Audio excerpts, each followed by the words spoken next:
اعوذ باللہ من الشیطان الرجیم ولا يسأل حمیم حمیما یبصرونہم یود المجرم لو یفتدی من عذاب یومئذ ببنیہ۔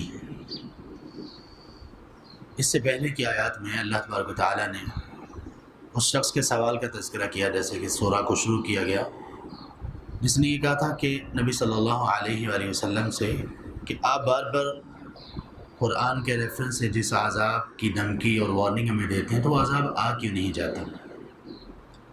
تو اس کے متعلق اللہ سبحانہ و تعالیٰ نے بتایا کہ وہ عذاب آ کر رہے گا، اور یہ بھی بتا دیا کہ نبی صلی اللہ علیہ وآلہ وسلم کی زندگی میں اس لیے نہیں کہ وہ تمہارے لیے باعث رحمت ہے، تو ان کا وجود تمہیں عذاب سے بچا رہا ہے، لیکن وہ تمہیں عنقریب آ کر رہے گا اگر تم لوگوں نے توبہ نہ کی۔ اور وہ کب آئے گا؟ تم لوگ اسے دور دیکھ رہے ہو، لیکن ہم اس عذاب کو بہت قریب دیکھ رہے ہیں۔ اور عذاب کب شروع ہوگا؟ موت کے ساتھ، مرنے کے ساتھ قیامت شروع ہو جائے گی، حساب کتاب تک شروع ہو جائے گی، اور اس کے بعد پھر جو اصل حساب کا، جزا کا، ریکننگ کا دن ہے وہ کون سا ہے؟ قیامت کا دن۔ اب قیامت کے احوال کیا کیا ہوں گے؟ اللہ تبارک و تعالیٰ نے ان آیات سے ان قیامت کے احوال میں سے ایک حالت کا تذکرہ کیا ہے۔ وہ حالت یہ ہوگی، اللہ فرماتے ہیں کہ اس دن کوئی بھی گہرا دوست کسی گہرے دوست سے کے متعلق نہیں پوچھے گا، سوال نہیں کرے گا۔ یہاں پہ کون سا سوال ہے؟ سوال کا ایک معنی ہوتا ہے، ہم نے کہا کہ ایک معنی اس کا مانگنا، ایک معنی ہے پوچھنا، تو یہاں پہ اس کا معنی ہے پوچھنا۔ دنیا میں جو گہرے دوست ہوں گے، ایک دوسرے پہ جان نچھاور کرنے والے، وہ دوست حمیم اس دوست کو کہا جاتا ہے جو ایک دوسرے کے لیے بے چین ہو، ایک دوسرے کے لیے مچلتے ہوں، ایک دوسرے کی تکلیف جن کو برداشت نہ ہوتی ہوں۔ قیامت کے دن کیا ہوگا کہ وہ اپنے دوستوں کے متعلق پوچھیں گے نہیں کہ میرے دوست کا کیا حال ہے، کس حالت میں ہے، وہ اس پر کیا بیت رہی ہے، کیا وہ اچھی حالت میں ہے یا سزا میں ہے، جزا میں ہے، تو وہ پوچھیں گے نہیں۔ اچھا، دل میں یہ بات آتی ہے کہ ممکن ہے کہ اس کو پتہ ہی نہ ہو کہ وہ اتنے زیادہ لوگ ہوں گے، دنیا کے تمام انسان، دنیا کے تمام جنات، یہ جب اتنے زیادہ لوگ ہوں گے تو وہ وہاں پہ پتہ نہیں ملتے بھی ہیں ایک دوسرے کو کہ نہیں۔ جیسے ہم لوگ یہاں سے اگر عمرہ کے لیے جاتے ہیں، سبحان اللہ، اتنا بڑا مجمع ہوتا ہے کہ لوگوں کا ایک دوسرے سے ملنا کبھی کبھی بہت مشکل ہو جاتا ہے، خاص طور پر رمضان اور حج کے دنوں میں۔ تو یہ لگتا ہے کہ اللہ تبارک و تعالیٰ کہہ رہے ہیں کہ وہ جو گہرے دوست دنیا میں ہوں گے اپنے دوستوں کے متعلق نہیں پوچھیں گے، تو ممکن ہے کہ اس دن ملاقات ہی نہ ہو، اتنے زیادہ لوگ جمع ہوئے ہوں گے۔ تو اللہ تعالیٰ نے دوسری آیت میں یہ بتا دیا، نہیں، ملاقات کیا، یبصرونہم، ایک دوسرے کو دکھائے جا رہے ہوں گے، ایک دوسرے کو دیکھ رہے ہوں گے، سختی میں اور مشکل میں دیکھ رہے ہوں گے، کوئی کام نہیں آنے والا۔ لیکن یہ کون سے دوست ہیں؟ یہ وہ دوست ہیں کہ دنیا میں جن کی دوستی کی بنیاد تقوی، دین، اللہ کی محبت یہ نہیں تھی۔ دنیا کی دوستی کی بنیاد دنیا میں کیا تھی؟ کوئی بھی اور مفاد، کوئی بھی اور چیز، بس جس میں دین نہیں تھا۔ تو صرف یہی نہیں کہ وہ ایک دوسرے سے پوچھیں گے نہیں، بلکہ قرآن نے یہ بھی بتایا سورہ زخرف میں آیت نمبر 67 میں، الاخلاء یومئذ بعضهم لبعض عدو الا المتقین، 42 نمبر سورہ قرآن کریم کی آیت نمبر 67 ہے کہ اس دن تمام گہرے دوست بھی آپس میں دشمن ہوں گے سوائے متقین کے۔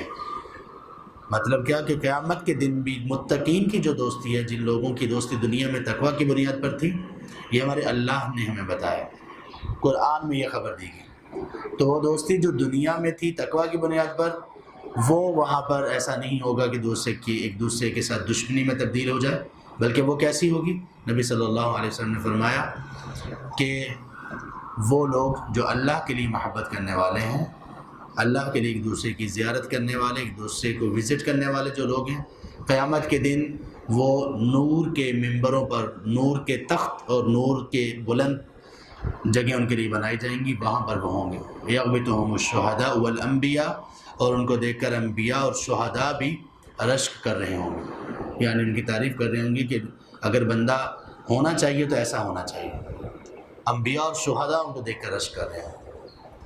تو یہ کتنی سبحان اللہ بڑی ایک اپرچونٹی ہے، ایک موقع ہے بلندی درجات کا، قیامت کے دن اللہ کے قرب کا، اور روشنی اور نور کے منبر حاصل کرنے کا کہ ہم دنیا میں اپنی محبت کو اپنے بھائیوں کے ساتھ اللہ کے لیے کر لیں، کوئی مفاد جس میں نہ ہو، خیر کی دوستی ہو، ایک دوسرے کو خیر کی دعوت دینے والی، شر سے بچانے کے لیے دوستی ہو، اسی کے لیے۔ لیکن نبی صلی اللہ علیہ وسلم نے یہ فرمایا کہ اللہ تبارک و تعالیٰ فرماتے ہیں، حدیث قدسی ہے کہ وجبت محبتی، میری محبت واجب ہوگی کن لوگوں کے لیے؟ المتحابون فیہ والمتبادلون فیہ والمتزاورون فیہ، جو میری وجہ سے محبت کرتے ہیں۔ پھر محبت کیا؟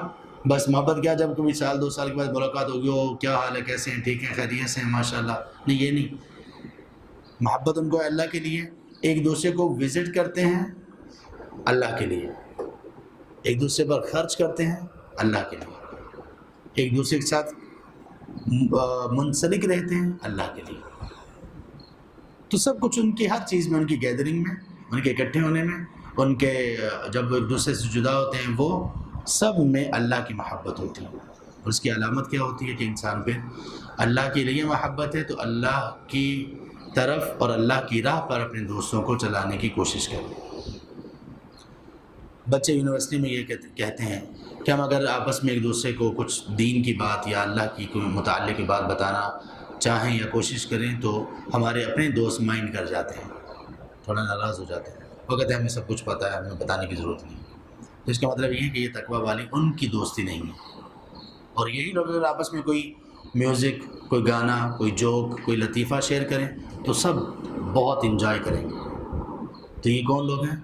اللہ کو ماننے والے، رسول صلی اللہ علیہ وسلم پر ایمان لانے والے، کہ اللہ اور اس کے رسول کی بات سننا تھوڑا سا بوجھل ہوتا ہے، باقی سب باتیں آنے دو، سب ٹھیک ہے۔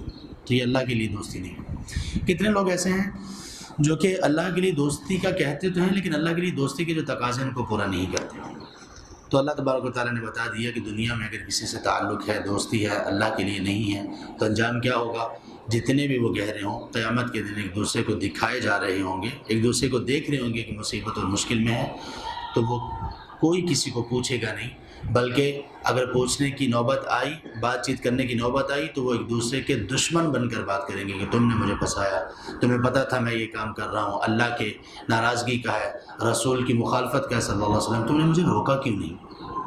یہ دشمنی ہوگی ان کے درمیان کہ تم نے مجھے روکا کیوں نہیں، کیسے تم میرے دشمن تھے، تمہارے سامنے میں آگ کی طرف جا رہا تھا، تم نے مجھے روکا ہی نہیں۔ یہ دشمنی ان کے درمیان ہوگی۔ مزید اللہ سبحانہ و تعالیٰ ارشاد فرماتے ہیں کہ یبصرونہم، جب ان کو آپس میں دکھایا جائے گا، دو لوگ ایک دوسرے کو دیکھ رہے ہوں گے، ایک دوسرے کو نظر آ رہے ہوں گے، لیکن پھر کیا ہوگا؟ یود المجرم لو یفتدی من عذاب یومئذ ببنیہ، مجرم لوگ اس دن تمنا کریں گے، خواہش کریں گے، چاہیں گے کہ جو آج کا عذاب ہے اس سے میں بچا لیا جائے، اور اس سے بچانے کے بدلے میں مجھے کچھ بھی قیمت ادا کرنا پڑے تو میں اس کے لیے تیار ہوں، کوئی بھی قیمت۔ کون سی قیمت؟ اب دیکھیں وہاں پہ انسان قیمت کیا دے رہا ہے۔ سب سے پہلی چیز اللہ فرماتے ہیں مجرم دیکھ رہے ہوں گے ایک دوسرے کو، سارے متقین بھی اور مجرمین بھی۔ متقین دیکھ رہے ہوں گے، وہ کہاں دیکھ رہے ہوں گے؟ منبر جو نور کے بنائے گئے ہوں گے ان پر ایک دوسرے کو دیکھ رہے ہوں گے، جبکہ یہ لوگ جب دیکھیں گے تو کیا کہیں گے؟ ان میں سے جو مجرم ہوں گے، متقین کا تو پتہ چل گیا کہ وہ کیسے دیکھ رہے ہوں گے، جو مجرم ہوں گے وہ دیکھ رہے ہوں گے، کوئی کسی کے متعلق سوال نہیں کرے گا، بلکہ مجرم کیا چاہے گا؟ وہ یہ چاہے گا کہ آج کا جو عذاب ہے، اور ابھی اصل عذاب کی طرف نہیں گئے یہ لوگ، ابھی جہنم میں نہیں گئے، یہ کون سا عذاب ہے؟ قیامت کے دن کا۔ تو قیامت کے دن کے عذاب سے بچنے کے لیے وہ کہے گا کہ میں بدلے کے طور پر، قیمت کے طور پر، پرائز کے طور پر کوئی چیز آپ کو دیتا ہوں، اے اللہ آپ کو دیتا ہوں، آپ مجھے اس عذاب سے بچا لو۔ کون سی چیز ہوگی وہ؟ ببنی، سب سے پہلے انسان کہے گا میرے بیٹے یہ لے لیں، اے اللہ میرے بیٹوں کو پکڑ لیں، لے لیں، ان کو آگ میں ڈال دیں، جہنم میں ڈال دیں، میں اپنے عوض، اپنے بدلے میں اپنے بیٹوں کو پیش کرتا ہوں، جن کے لیے آج والدین قربانی دیتے ہیں، جان نچھاور کرتے ہیں، ان کی تکلیف ان سے دیکھی نہیں جاتی۔ تو مجرم دیکھیں، ایک مجرم آدمی دنیا میں جتنا بھی اپنی اولاد کا خیال رکھتا ہو، جتنا بھی قریب تر ہو، جتنی بھی محبت کرتا ہو، لیکن کل قیامت کے دن وہ اللہ سے یہ کہے گا کہ اے اللہ میرے بیٹوں کو میرے بدلے میں میرے بیٹوں کو جہنم میں ڈال دے۔ تو جن والدین کا تعلق اپنی اولاد سے بہت اچھا، ہر اعتبار سے بہت اچھا ہے، بہت کیئرنگ ہے، لونگ ہیں، پیار کرنے والے، خیال رکھنے والے، ہر چیز کی ضرورت کو پورا کرنے والے وہ والدین، بس دین کے اعتبار سے وہ اپنے بچوں کے ساتھ دین والا معاملہ نہیں ہے. بچے نماز پڑھ رہے ہیں نہیں پڑھ رہے ہیں ان کو کوئی فرق نہیں ہے، بچوں کی تربیت اسلامی ہے نہیں ہے ان کو کوئی فرق نہیں ہے. تو یہ لوگ اصل میں اپنے بچوں کے ساتھ دشمنی کر رہے ہیں. اور کتنی بڑی دشمنی ہوگی، اتنی بڑی دشمنی ہوگی کہ قیامت کے دن یہ کہیں گے کہ اللہ ہمیں تو بچا لے، ہمیں اس عذاب سے نجات دے دے. یہ میرے بیٹے ہیں، میں پیش کرتا ہوں میرے بیٹے ہیں نا، تو اللہ ان کو اٹھا کر جہنم میں ڈال دے. یہ پہلی آفر ہے ان کی، پہلی پیشکش ہے عذاب سے بچنے کے لیے. دوسری کیا ہوگی؟ وَصَاحِبَتِهِ وَأَخِيهِ، اے اللہ یہ میری بیوی ہے اور یہ میرے بھائی ہیں. اے اللہ ان کو بھی، اگر بیٹوں سے کام نہیں چل رہا، پرائس اگر کم ہو گئی ہے جہنم سے بچنے کے لیے، تو اے اللہ بیٹوں کے بعد میں اپنی بیوی دینے کے لیے بھی تیار ہوں، اس کو بھی جہنم میں پھینک دیں. اپنے بھائیوں کو میں دینے کے لیے تیار ہوں، اس کو بھی جہنم میں یا رب پھینک دیں.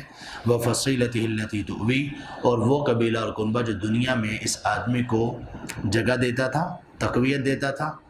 برادری کاسٹ کی بنیاد پر لوگ ایک دوسرے سے جھگڑا کر لیا کرتے تھے. یہ جو برادری ازم ہے اس کے اوپر آ کر محبتیں اور نفرتیں ہوتی تھیں. اپنی برادری کا بندہ ہے، غلط بھی ہے تو ہم نے اسی کا ساتھ دینا ہے. وہ قبیلہ پورے کے پورے قبیلے کے بارے میں کہے گا وہ مجرم آدمی، اے اللہ پورا قبیلہ اٹھا کے جہنم میں پھینک دے. بس نہیں، بس وَمَن فِي الْأَرْضِ جَمِيعًا، اے اللہ زمین میں جو انسان ہے. اب اس میں باقی تمام رشتہ دار بھی آ گئے، دوست احباب بھی آ گئے، ہمسائے بھی آ گئے، وہ آدمی، وہ لوگ جن کا انسان پر حق ہے یا اس کا حق دوسروں پر ہے، سارے کے سارے لوگ اس میں آ گئے. من فی الارض جمیعا، اے اللہ جو لوگ زمین میں رہتے ہیں سب کو یا رب پکڑ لیں، سب کو جہنم میں ڈال دیں. ثم ینجی، اور پھر ان تمام چیزوں کے بعد یہ بدلے میں اے اللہ آپ کے سامنے رکھتا ہوں. ثم ینجی، لیکن یا رب مجھے نجات دے دے. یہ مجرم آدمی کہے گا. کیا ہم سوچ سکتے ہیں کہ اتنا خرد غرض بھی ہوگا کہ جو کہے گا میری جان بچ جائے، میری اولاد کی جان چلی جائے، میری جان بچ جائے، میری بیوی مرے، بھائی مر جائیں، قبیلہ کنبہ زمین میں جو کچھ ہے، جو کچھ جس کو ہوتا ہو، میری جان بچ جائے. دنیا میں کوئی ایسا خود غرض بھی ہوگا؟ تصور نہیں کیا جا سکتا. لیکن یہ تمام مجرم یہی خود غرضی قیامت کے دن پیش کریں گے. یہ اللہ کی بات ہے. اچھا یہاں پر کیا ہے، تھوڑا سا فرق ہے. دوسری آیت سورہ عبسہ وتولیٰ میں کچھ آیات ہیں، آیت نمبر 34 سے لے کر 37 تک. اس میں اللہ نے فرمایا یوم یفر المرء من اخیہ وامہ وابیہ وصاحبتہ وبنیہ، کہ اس دن آدمی فرار ہوگا، بھاگے گا.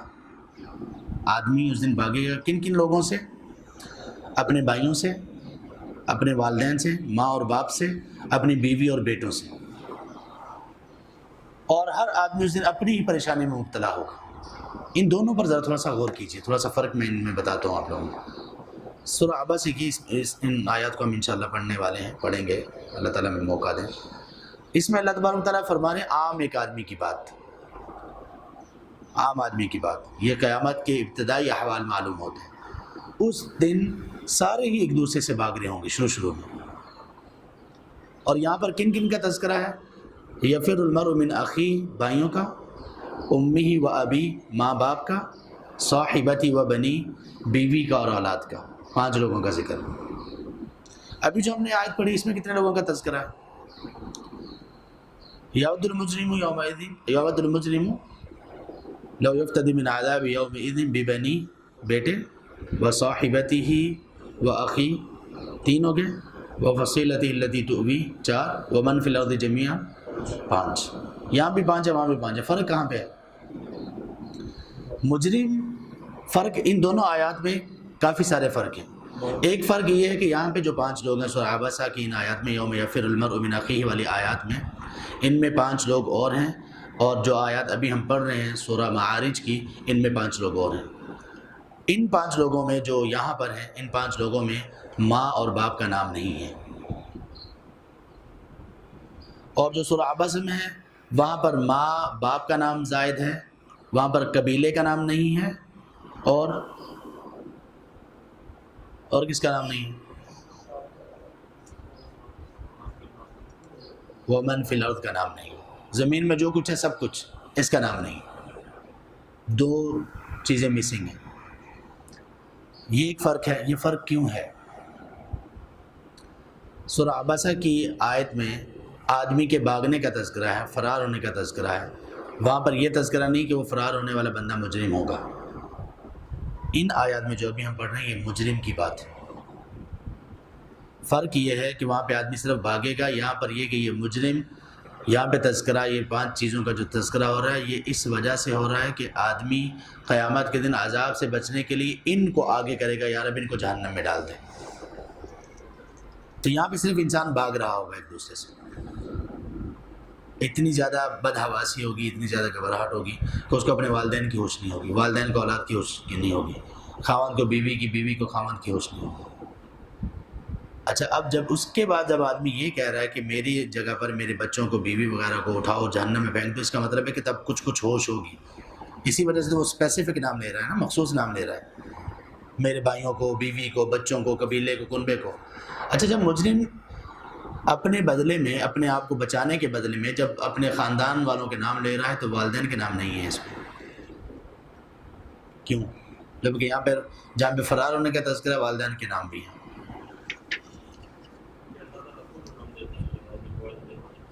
ہاں، اللہ تعالیٰ نے والدین کا یہاں پر بھی والدین کے درجے کا ذکر کیا، تذکرہ کرنا مقصود ہے کہ والدین کا درجہ اتنا بڑا ہے کہ اللہ تبارک و تعالیٰ نے قیامت کے دن مجرم کے تذکرے کے ساتھ بھی والدین کا نام ذکر نہیں کیا. ورنہ کہا جا سکتا تھا نا کہ وہ مجرم آدمی اپنے بھائیوں کو، بیوی کو، اولاد کو، سب کو، جو کچھ زمین میں ہے، قبیلے کنبے کو کہے گا یا رب ان سب کو جہنم میں ڈال دو. یہ بھی ہو سکتا تھا کہ ماں باپ کا نام بھی لے دیتا، حالانکہ من فی الارض جمیعاً میں آگے وہ بھی، لیکن نام نہیں لیا. یہ والدین کی اللہ تبارک و تعالیٰ نے یہاں پر بھی ان کی فضیلت کا بیان کیا. جی،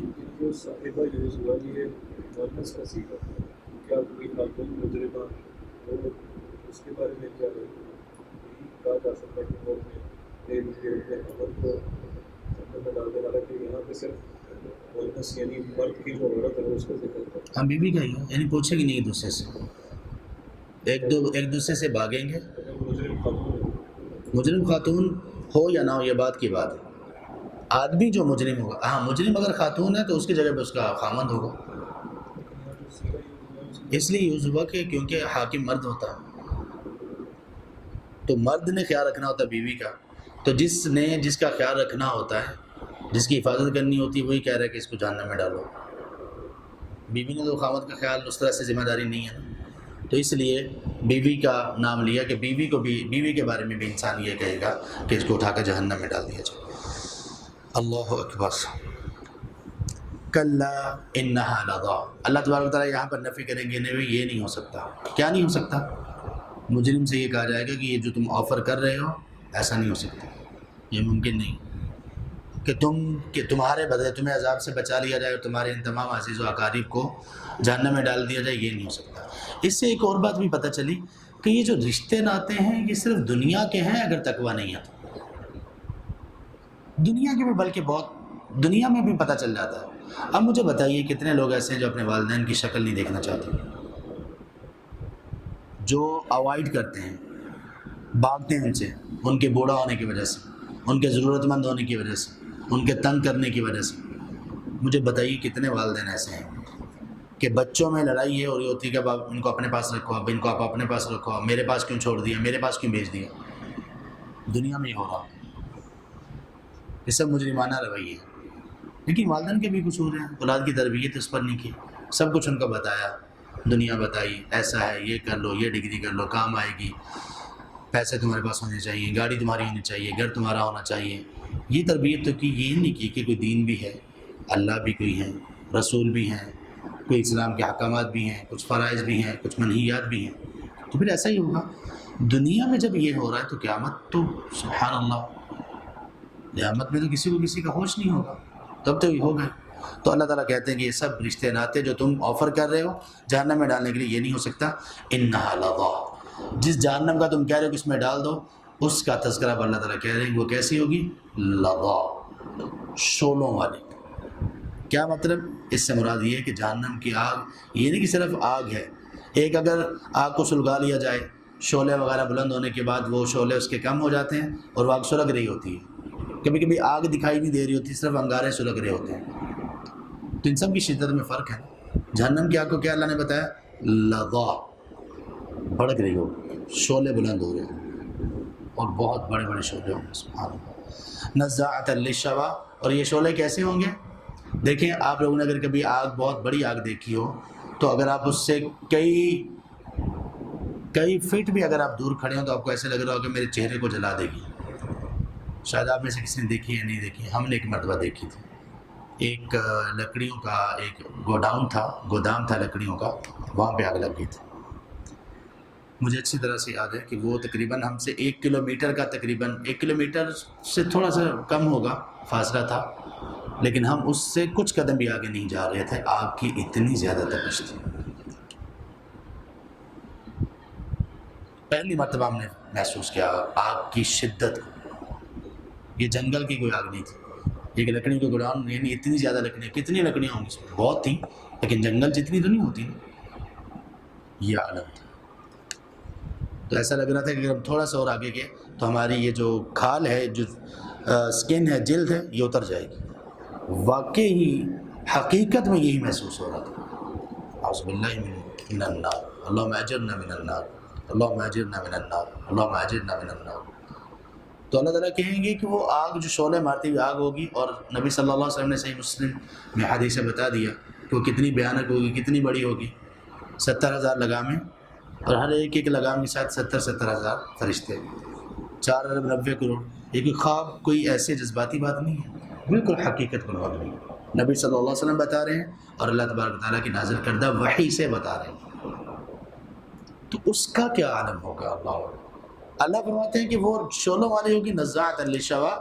اس کی صرف تپش، ابھی اندر جانا دور کی بات ہے، اس کی تپش انسان کے سر، منہ، چہرے اور اگر ہاتھ پاؤں وغیرہ، اس کی چربی کو کھینچ لے گی، اس کی جلد کو کھینچ لے گی. آگ کی تپش اس کو کھینچ لے گی. آگ کی تپش ہی یہ چیزیں قیامت کے دن ہی جہنم میں جانے سے پہلے ایسے ہوگا کہ بس اتر کے گر جائیں گی.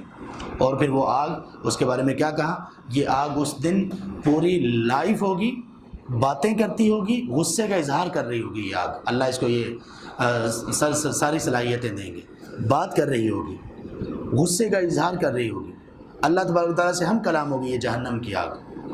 یہاں پہ اللہ فرمانے تدعو من ادبر وتولی، یہ ہر اس شخص کو پکارے گی، بلائے گی، اس کا پیچھا کرے گی جس نے دنیا میں پیٹھ پھیری. کس چیز سے پیٹھ پھیری؟ اللہ کے احکامات سے.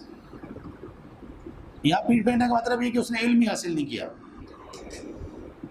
وتولی کا معنی علم حاصل کیا لیکن اعراض کیا، کیا مطلب اس پر عمل نہیں کیا. علم اگر حاصل ہی نہیں کیا تب بھی، اور علم حاصل کرنے کے بعد اگر عمل نہیں کیا تب بھی. ادبارہ کا مطلب ہے کہ اس نے پیٹھ پھیری، بالکل آیا ہی نہیں، صرف دین کی طرف آیا ہی نہیں، جاننا ہی نہیں چاہا. وتولی، اس کا کیا مطلب ہے کہ علم تو حاصل کیا لیکن اس کے باوجود بھی آگے اس پر عمل کرنے سے محروم رہا. اس کو پکار رہی ہوگی، اس کو بلا رہی ہوگی، اس کو تلاش کر رہی ہوگی. آگ اس کو فائنڈ آؤٹ کر رہی ہوگی، پوچھ رہی ہوگی، بلا رہی ہوگی کہاں ہیں ایسے لوگ، اور ان کو پکڑ لے گی، پکڑ کر اپنے اندر ڈالنا شروع کر دے گی. اللہ اکبر. کچھ اہل علم نے یہ بھی لکھا ہے، امام طبری رحمہ اللہ کہتے ہیں کہ اس کی تفسیر یہ بھی ہے کہ وہ آگ ایسی ہوگی شعلوں والی، تدعو من ادبر فی الدنیا عن طاعت اللہ، ان تمام لوگوں کو پکار رہی ہوگی، ڈھونڈ رہی ہوگی، پکڑ رہی ہوگی جو لوگ دنیا میں اللہ کی اطاعت سے پھر گئے، اللہ کی اطاعت سے انہوں نے پیٹھ پھیر لی، منہ مطلب پیٹھ پھیر لی. وتولی عن الایمان بکتابہ ورسلہ، اور وہ لوگ جنہوں نے منہ پھیر لیا اللہ کی کتاب پر، رسولوں پر ایمان، قیامت پر ایمان سے منہ پھیر لیا. یہ قیامت کی سب باتیں ہیں. ایک آدمی نے بات سنی ہے، ہم سن رہے ہیں نا، اس کے بعد ہم پر کوئی اثر ہی نہ ہو، نہ اعمال میں، نماز میں کوئی خشوع ہے، نہ وہ چیزیں جو ہم اگر گناہ میں پائے جاتے ہیں نہ وہ کم ہو. اس کا مطلب کیا ہے؟ تولی، کوئی اثر ہی نہیں، کوئی فرق ہی نہیں پڑا. ایسے لوگوں کو اللہ تعالیٰ معاف فرمائے. ان لوگوں کو یہ بلا رہی ہوگی اور پکار رہی ہوگی، تدعو من ادبر وتولی وجمع فاوعى، اور ہر اس آدمی کو جس نے جمع کیا اور گن کر رکھا یا بند کر کے رکھا۔ کیا مطلب؟ جس آدمی دنیا میں جس آدمی کا ایم پرپس آخرت تھی ہی نہیں، وہ ہے ادبر وتولی۔ جب آخرت نہیں تھی تو کیا تھا اس کا ایم اور پرپس؟ دنیا، مال جمع کرنا۔ تو اللہ کہہ رہے اس نے جمع کیا، مال جمع کر کر کے رکھا اور گن گن کر رکھا، محفوظ رکھا، تجوریوں میں لاکس میں بند کر کر کے رکھا۔ سبحان اللہ۔ کل میں ایک شخص کا پڑھ رہا تھا، تابعی تھے غالباً، ان کے بارے میں آتا ہے کہ انہوں نے کبھی بھی اپنے لیے کوئی والیٹ نہیں بنوایا تھا، کبھی کیس میں پیسے نہیں ڈالے تھے، کسی جیب میں پیسے نہیں ڈالے تھے۔ کیوں؟ یہ آج پڑھا کرتے تھے وہ جمع فاوا۔ مجھے اللہ سے ڈر لگتا ہے کہ میں بھی ان لوگوں میں شامل ہو جاؤں۔ حالانکہ معلوم ہے کہ یہ ان لوگوں کی بات نہیں ہے، وہ لوگ جن کی نیت ہی صرف دنیا ہے، یہ ان لوگوں کی بات ہے۔ نبی صلی اللہ علیہ وسلم نے فرمایا من کانت الدنیا ہمہ، دنیا جس بندے کا ہم، سوچ، فکر اور ان تمام سوچوں کا محور بن جاتی ہے کہ اس کی انسان کی ہر سوچ دنیا میں، اس کی ہر سوچ، اس کی ہر ایکٹیویٹی، اس کی ہر مصروفیت، اس کے ساتھ اگر آخرت جڑ جائے، جمع اللہ لہ شملہ، اللہ اس کی ضروریات کو سمیٹ دیتے ہیں۔ وجعل اللہ غناہ فی قلبہ، اور اللہ تبارک و تعالی غنا کو، بے پرواہی کو، امیری کو اس کے دل میں رکھ دیتے ہیں، دل کے اندر رکھ دیتے ہیں۔ وہ کبھی لوگوں کا مال زیادہ دیکھ کر پھر ہلکان نہیں ہوتا، رال نہیں ٹپکاتا، بے چین نہیں کرتا اپنے آپ کو کہ یہ بھی کوئی زندگی ہے، زندگی تو ان لوگوں کی۔ کیوں نہیں کرتا؟ اللہ نے غنا دل میں رکھ دی ہوتی ہے۔ وَأَتَتْهُ الدُّنْيَا وَهِيَ رَاغِمَةٌ، اور اللہ فرماتے ہیں دنیا پھر ان کے پاس اللہ تبارک و تعالیٰ لے کے آتے ہیں، اور آتی بھی دنیا کیسے؟ ذلیل ہو کر۔ یہ وہ بندہ ہے کہ جس کی سوچوں کا محور آخرت ہے، اور جس بندے کی سوچوں کا محور دنیا بن جائے، اللہ فرماتے ہیں، اللہ کے رسول صلی اللہ علیہ وسلم نے فرمایا وَمَنْ كَانَتِ الدُّنْيَا هَمَّهُ فَرَّقَ عَلَيْهِ شَمْلًا، اللہ اس کی ضروریات کو بکھیر دیتے ہیں۔ ایک کام ختم ہوا، دوسرا سامنے، دوسرا ختم ہوا، تیسرا سامنے۔ کام ہے کہ ختم ہونے کا نام ہی نہیں لے رہے، وقت ہی نہیں بچ رہا، گھر والوں کے لیے، اپنے لیے، دوسروں کے لیے، کام ہی کام، کام ہی کام۔ کیوں؟ سوچوں کا محور دنیا ہے۔ وَجَعَلَ اللَّهُ فَقْرَهُ بَيْنَ عَيْنَيْهِ، اور اللہ تبارک و تعالیٰ فقیری اس آدمی کے دل میں ایسے کر دیتے ہیں کہ ہمیشہ اس کی آنکھوں کے سامنے فقیری آ رہی ہوتی ہے۔ اچھا میں نے اگر نماز کے لیے گیا تو اتنی چھٹی کرنی پڑے گی، مال کم ہو جائے گا، دکان سے خرید و فروخت کم ہو جائے گی، آفس میں بڑے آفس سے ناراض ہو جائے گی، میری پروگریس رپورٹ اچھی نہیں بنے گی، فلاں رشتہ داروں سے ملنے گیا، ہاں بیمار ہیں، ہاں نہیں اگر میں ملنے کے لیے گیا تو پھر مطلب آفس سے چھٹی کرنا پڑے گی، میں اپنے ریکارڈ خراب نہیں کرنا چاہتا۔ کوئی مہمان آئے گا، قریبی مہمان ہے، پوچھنا ہی نہیں ہے، لیکن میں نے پوچھا تو مربت کا تقاضا یہ کہنا پڑے گا کہ آئیں ذرا گھر چلیں، تو واقعی گھر نہ آ جائے۔ کیا؟ صرف اور صرف کس وجہ سے؟ یہ فقر ہے۔ اور کتنے بڑے بڑے گھروں میں رہنے والے، مال اور دولت کی ریل پیل کے باوجود فقیر لوگ ہم نے دیکھے ہیں واللہ۔ وہ کتنے لوگ چھوٹی چھوٹی کٹیاؤں میں رہنے والے، بادشاہوں سے بھی بڑھ کر امیر لوگ بھی دنیا میں موجود ہیں اور دیکھیں۔ تو اللہ تعالیٰ کہتے ہیں کہ جب دنیا محور بن جاتی ہے تو یہ دوسرا عذاب ہے۔ تیسرا عذاب کیا ہے؟ وَلَمْ يَأْتِهِ مِنَ الدُّنْيَا إِلَّا مَا قُدِّرَ لَهُ، جس دنیا کے لیے یہ سب کچھ اس نے کیا، آخرت کو چھوڑا، آخرت کی فکر کو چھوڑا، نماز روزہ وغیرہ ان چیزوں سے غفلت کی، وہ دنیا پھر بھی اس بیچارے کے پاس اتنی ہی آتی ہے جتنی مقدر میں لکھی۔ وَمَنْ أَعْرَضَ عَنْ ذِكْرِي فَإِنَّ لَهُ مَعِيشَةً ضَنْكًا، یہ ہے معیشت، یہ ہے تنگ معیشت جس کا اس حدیث میں ذکر ہوا۔ تو آگے آیت 124 میں جس تنگ معیشت کا ذکر ہے اس کی تفسیر یہ حدیث ہے۔ سبحان اللہ۔ تو اس نے گن گن کر رکھا، جمع فاوعى، اس نے مال کو جمع کیا اور بند کر دیا۔ بند کرنے میں ایک اور چیز کی طرف بھی اشارہ ہے۔ کون سی چیز؟ خرچ نہیں کی۔ واللہ مال خرچ کرو، اپنی ضروریات میں پورا کرو، ورنہ مال خرچ کرتے رہو۔ بڑی عبرت کی بات ہے جو اللہ تبارک و تعالیٰ نے سورۃ المنافقین کے آخر میں کہی کہ انسان موت کے قریب آ کر خواہش کرے گا کہ اللہ مجھے تھوڑی سی مہلت دے، کس لیے؟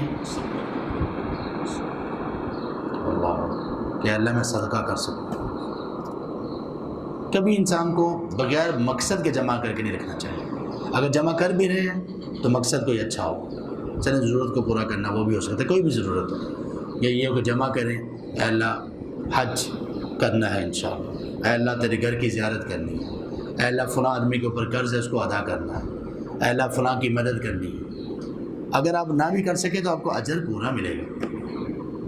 نہ بھی کر سکیں نا اجر پورا ملے گا. کبھی ہمیں ذہن میں سوچنا تو چاہیے نا.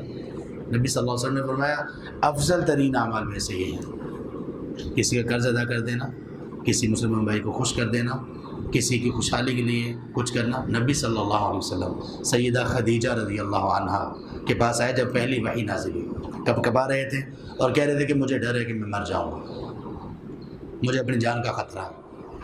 تو انہوں نے جو تسلی دی، سبحان اللہ کیسی بیوی تھی، سبحان اللہ. اللہ ہماری بیوی کو بھی ایسا ہی بنا دے اور ہمیں بھی نبی صلی اللہ علیہ وسلم کے طریقے پر چلنے والا بنا دے. تو انہوں نے دعا کی کہ ان کو تسلی یہ دی کہ واللہ لن یخزیک اللہ ابدا، اللہ کی قسم اللہ آپ کو کبھی رسوا نہیں کریں گے. کیوں؟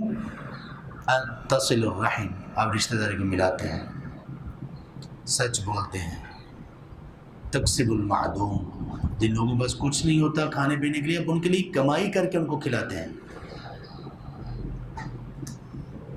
کہا کہ اللہ آپ کو کبھی ضائع نہیں کرے گا. تو یہ جامع فاوعى میں اس طرف بھی اشارہ ہے کہ ان لوگوں نے خرچ نہیں کیا. آگے مزید اللہ نے اس بات کی وضاحت کی، ان الانسان خلق ہلوعا، یقیناً انسان اس کو پیدا کیا گیا تھوڑ دلا. یعنی انسان کی فطرت میں ویسے یہ ہے کہ وہ مال کو تھوڑا سا خرچ کرتے ہوئے تھوڑا سا پتہ تو بندے کو چلتا ہے نا، اتنی جلدی آسانی سے نفس مانتا تو نہیں ہے نا، یہ ایک فطری چیز ہے. اسی لیے تو بڑے بڑے انعامات ہیں. اگر انسان کا دل اس بات پر فوراً نہیں راضی ہو جاتا چلو جی خرچ کر دو تو کوئی امتحان تو نہ ہو. فطرت اللہ نے یہ بنائی اور پھر تقاضا وہ کیا جو اس کی فطرت کے اوپر ہٹ کرنے والا ہے، تاکہ پتہ چلے کہ نیکی کون کر رہا ہے. انسان کو تھوڑ دلا پیدا کیا گیا. اور یہاں کچھ مفسرین نے یہ بھی لکھا ہے کہ تھوڑ دلے سے مراد یہاں پر وہ کفار کی طرف اشارہ ہے، اہل شرک کی طرف اشارہ ہے کہ ان کو تھوڑے دل کا مالک پیدا کیا گیا. اور قرآن نے خود آگے تشریح کی، حلوہ کی تفسیر قرآن نے خود کی. اس لیے ہم نے پہلے بھی بات کی نا، قرآن کی تفسیر کا سب سے پہلا ماخذ کون سا ہے؟ قرآن. دوسرا حدیث، تیسرا اقوال صحابہ و تابعین. کیوں؟ انہوں نے ڈائریکٹ سیکھا ہے اللہ کے رسول صلی اللہ علیہ وسلم، صحابہ نے. تابعین نے ڈائریکٹ سیکھا تابعین ان سے، صحابہ سے. اور چوتھا عربی زبان، لینگویج ڈکشنری. تو قرآن نے تفسیر حلوہ کی کیا کی؟ اذا مسہ الشر جزوعا، جب اس کو تکلیف پہنچتی ہے تو جزا فضا کرتا ہے، ہمت ہار دیتا ہے، بس میں تو لٹ گیا، مر گیا، برباد ہو گیا، چوٹ آ گئی، بس اب تو میں بچوں گا نہیں. مال کا نقصان ہو گیا، لو جی اٹیک ہوا ہے، شوگر ہو گئی، ڈپریشن کا شکار ہو گیا یا ہارٹ اٹیک ہو گیا نقصان کی وجہ سے. سبحان اللہ. اور مومن تھوڑی سی مسکراہٹ کے ساتھ قدر اللہ ما شاء اللہ فعل پڑتا ہے، پرسکون. کیا اللہ تیری طرف سے ہے نا، اللہ تبارک و تعالیٰ کی مشیت سے یہ دکھ آیا ہے نا، میرے اللہ نے اپنی مشیت سے میرے اوپر یہ مسلط کیا، انشاءاللہ اس میں خیری ہوگی، اللہ اور دے دیں گے. اور کچھ نہ ہوا تو اس کی وجہ سے، اس پریشانی کی وجہ سے گناہ ہی دھلیں گے، تو وہ پریشانی کو اپنے اوپر سوار نہیں کرتا، ہمت نہیں ہارتا. یہ نہیں کہ اب سارا کچھ ختم ہو گیا، محنت جو میں نے کی تھی ساری ضائع ہوگی، اب میں ہاتھ پہ ہاتھ در کے بیٹھا رہوں، ہمت ہار جاؤں، یا پھر کیا ہوگا، یا تو انسان خودکشی کی طرف چلا جاتا ہے یا بالکل نکمہ بن جاتا ہے. نہیں، مومن کیا کرتا ہے؟ دوبارہ نئے سرے سے، زیرو سے شروع کرتے ہیں. کیا بات ہے، پہلے بھی اللہ نے مدد کی، اب بھی اللہ مدد کریں گے. ٹھیک مطلب ایسا ہو، لوگوں نے لوگوں کی جائیدادیں چھینی، لوگوں نے لوگوں کا کام چھینا، لوگوں نے لوگوں کی محنت کے اوپر عیش کی. تو کئی ایسے بہت بڑے ضمیر کے لوگ بھی تھے، انہوں نے کہا کوئی بات نہیں، کر لو، میں دوبارہ سے شروع کر دیتا ہوں. اللہ نے پھر ان کو ان سے آگے بڑھا دیا. ہمت تو یہ ہونی چاہیے. لوگ مساجد پہ لڑتے ہیں، نہیں اتنے سارے نمازی ہوئے تو اب تو میں مطلب اچھا تو نہیں لگتا نا بندہ جاتے ہوئے، نہیں ہم نے دعوت کا کام شروع کیا تھا، اتنے سارے لوگ آ گئے. سبحان اللہ. بھائی دوبارہ ایک ایک بندے کو دعوت دینا شروع کر دو، ہٹ الگ سے کر لو، اللہ تعالیٰ برکت ڈالنے والے ہیں. تو یہ کیا ہوتا ہے؟ ہمت ہارنا۔ اللہ تعالیٰ نے ہلوعا کا تفسیر کیا بیان کی؟ اذا مسہ الشر جزوعا، جب اس کو شر آتی ہے تو جزا فضا کرتا ہے، ہمت ہار دیتا ہے۔ کوئی بندہ دنیا سے اٹھ گیا، ہمت ہار دیتا۔ اسلام سبحان اللہ کتنا گائیڈ کرتا ہے۔ نبی صلی اللہ علیہ وسلم کی وفات کی خبر پھیل گئی غزوہ احد میں، کچھ صحابہ نے ہتھیار ڈال دیے کہ اب جس نبی صلی اللہ علیہ وسلم کے ساتھ مل کر لڑ رہے تھے وہ دنیا میں نہیں رہے تو ہم کیا کریں گے لڑ کر۔ تھوڑے سے صحابہ نے ہمت ہار دی، کچھ دوسرے صحابہ سبحان اللہ کہنے لگے ہمت ہار کے بیٹھ گئے ہو کہ وہ نبی دنیا میں نہیں رہے تو ہم نہیں لڑیں گے۔ جس بات پر نبی صلی اللہ علیہ وسلم نے جان دی تم جان کیوں نہیں دیتے ہو؟ اس مشن کو لے کر آگے کیوں نہیں بڑھتے ہو؟ تم کہہ رہے ہو کہ نہیں بس دنیا سے وہ چلے گئے، اب میرے لڑنے کا کوئی فائدہ نہیں۔ صحابہ نے ایک دوسرے میں ہمت پیدا کی اور اٹھ کھڑے ہوئے۔ بعد میں پتہ چلا کہ وہ خبر بھی ٹھیک نہیں تھی۔ اور جب نبی صلی اللہ علیہ وسلم دنیا سے گئے ہیں، صحابہ کے لیے اس سے بڑھ کر اور دکھ کی بات کیا ہو؟ اتنی بڑی جدائی، لیکن کسی نے اپنے مشن کو چھوڑا؟ اگر چھوڑا ہوتا تو آج ہم تک نہ پہنچتا۔ لگے رہے سبحان اللہ، جو نبی صلی اللہ علیہ وسلم نے گائیڈ کیا تھا لگے رہے۔ اس لیے کہتے ہیں اہل علم کہ وہ لوگ بڑے ہی بدترین ہیں، بہت ہی گرے ہوئے لوگ ہیں، بلکہ اسلام سے بھی خارج ہیں، جو یہ کہتے ہیں کہ نبی صلی اللہ علیہ وسلم کی وفات کے بعد یہ تمام صحابہ، نبی صلی اللہ علیہ وسلم کے یہ تمام کام، آپ کی محنت ساری ضائع ہو گئی تھی اور سارے کے سارے لوگ نعوذ باللہ مرتد ہو گئے تھے سوائے 2-3 کے۔ بہت بدترین لوگ ہیں، نبی صلی اللہ علیہ وسلم کی محنت اور آپ صلی اللہ علیہ وسلم کا کام 1 منٹ میں تباہ کرنے والے لوگ ہیں۔ اور ہلوعا کی دوسری تفسیر کیا بیان کی اللہ تعالیٰ نے؟ وَإِذَا مَسَّهُ الْخَيْرُ مَنُوعًا، کہ جب کوئی شر آتی ہے تب ہمت ہار جاتا ہے، اور جب مال و دولت اور خیر آتی ہے تو کیا ہوتا ہے؟ دینی نہیں ہے کسی کو وہ چیز، سڑ جائے، جل جائے، مک جائے، کسی کو نہیں دینی ہے۔ کتنی چیزیں ہمارے پاس ایسی ہوتی ہیں بڑی بڑی خراب ہو جاتی ہیں، اللہ کے بندوں کسی کو دے دو، کچرا بن جاتی ہیں، دیمک کھا لیتا ہے، کیڑے مکوڑے کھا لیتے ہیں، لوگوں کو نہیں دینی۔ وَإِذَا مَسَّهُ الْخَيْرُ مَنُوعًا، اللہ تعالیٰ نے یہاں پہ مس کا ذکر کیا خیر کے ساتھ، یہ نہیں کہا کہ جب اس کو خیر کا مالک بنتا ہے یا اس کے پاس خیر آ جاتی ہے اس کی ملکیت میں، نہیں، ملکیت نہیں ہے۔ یہ کیسے ہے؟ جیسے کوئی چیز کسی سے ٹچ ہوئی، ٹکرائی اور چلی گئی، مال بھی ہمیں ملتا ہے ایسے ہوتا ہے، آیا گیا آیا گیا۔ تو جب آ کے اس نے جانا ہی جانا ہے تو وہاں پہ اس کو جانے دو جہاں پہ اللہ تعالیٰ کہہ رہے ہیں۔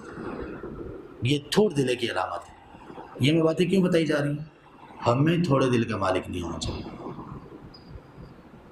اگر کوئی پریشانی آ جائے کوئی واویلا نہیں، قدر اللہ ما شاء فعل، انا للہ و انا الیہ راجعون، لا الہ الا انت سبحانک انی کنت من الظالمین، یا حی یا قیوم برحمتک استغیث، اللہم رحمتک ارجو فلا تکلنی الی نفسی طرفۃ عین واصلح لی شأنی کلہ، لا الہ الا انت، اللہم لا مانع لما اعطیت ولا معطی لما منعت ولا ينفع ذا الجد منک۔